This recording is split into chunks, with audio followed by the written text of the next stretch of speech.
17 games in 18 weeks is a very, very long NFL season.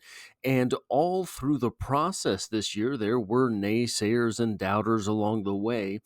But in Kansas City, we had kind of been through that before just the prior season when everything seemed to be going against the Kansas City Chiefs offense until the moment the playoffs started. Well, it kind of felt the same way in the 2024 season, but all around, the defense looked kind of shaky. The offense never quite found a rhythm, but the Kansas City Chiefs just kept winning game after game after game.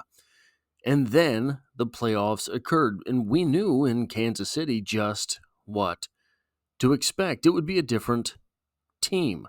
It would be an entirely different experience watching these games than it was during the 18-week regular season. But not everyone was prepared for that.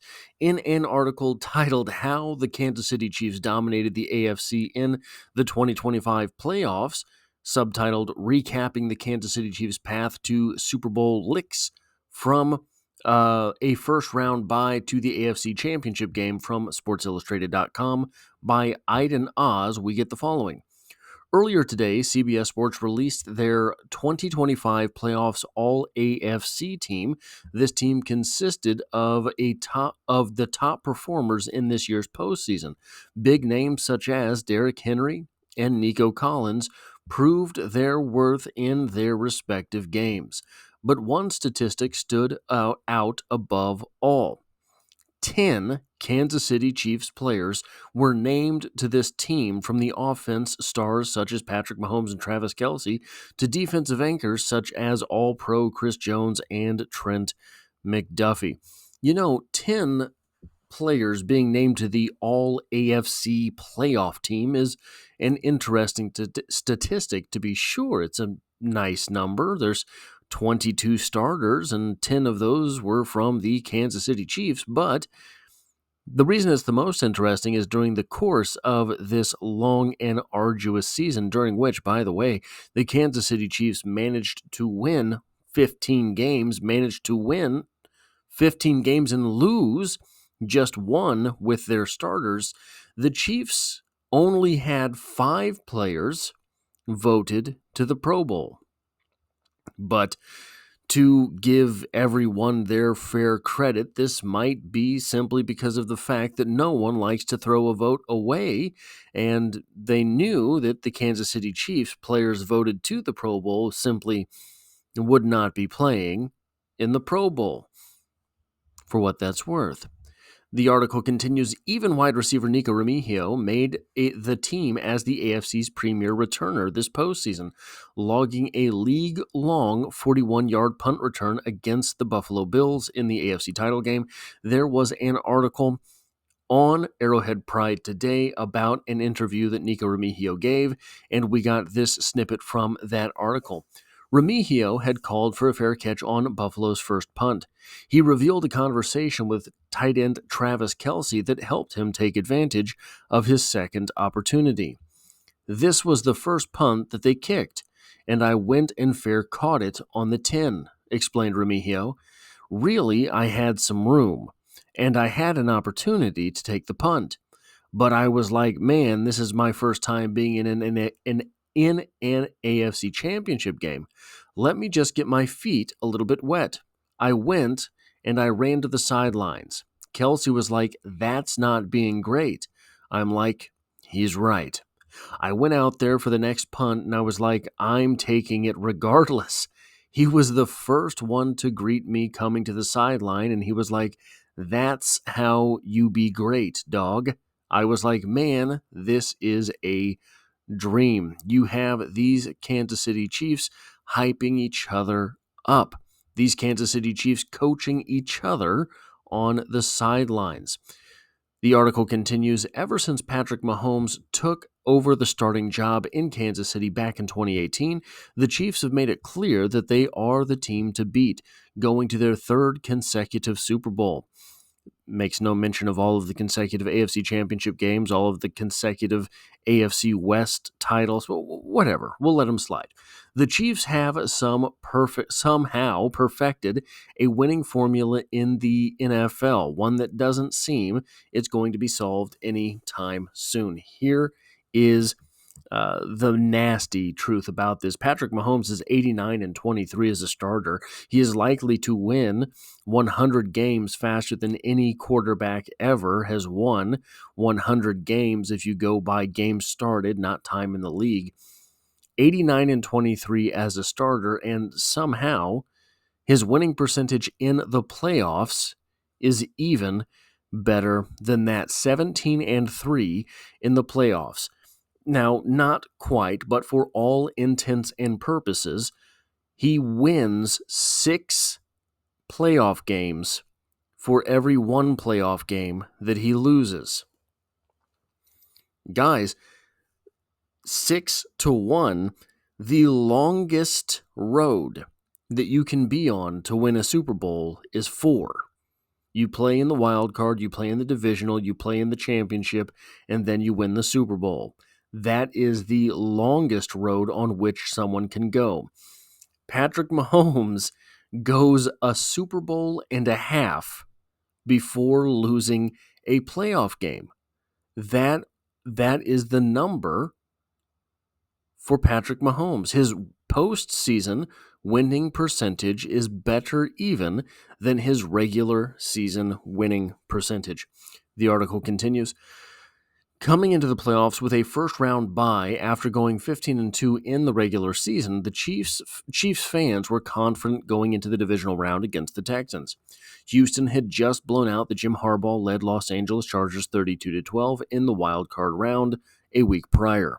Although the Texans carried much momentum with them into their game at Arrowhead, they soon learned what the duo of head coach Andy Reid and Patrick Mahomes can do with 2 weeks of rest.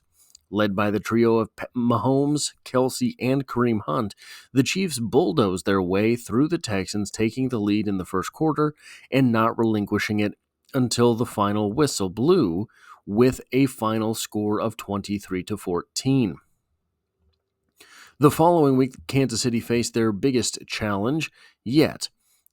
Out of just 2 games, the biggest challenge yet, okay, that's fine. The Buffalo Bills with MVP finalist Josh Allen under center. The game was close the entire time, giving viewers an entertaining night. Now, one thing I have to ask. We have here the Chiefs bulldozed their way through the Texans, taking the lead in the first quarter and not relinquishing it until the final whistle blew. How long did Buffalo lead in the AFC Championship game? I actually don't know the answer. It wasn't the majority of the time, I can tell you that. With the game tied up at 29 and 3 minutes left in the fourth, Harrison Butker booted a 35-yard field goal that would eventually be the final score of the game, giving Kansas City a clear path to the Super Bowl yet again. The Chiefs have the leadership, the playmakers, and the experience needed to finish the season as champions once again. Do they have the drive to make history? Now, as much as this may be simply a rhetorical question at the end of the story here, do they have the drive to go make history? I don't think it is.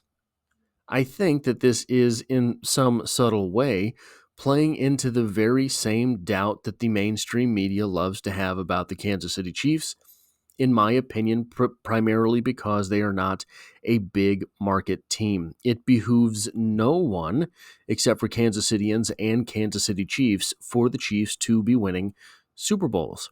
It behooves no one for the Kansas City Chiefs to be as successful as they are. They're not going to sell a whole lot of advertising the way that other teams do.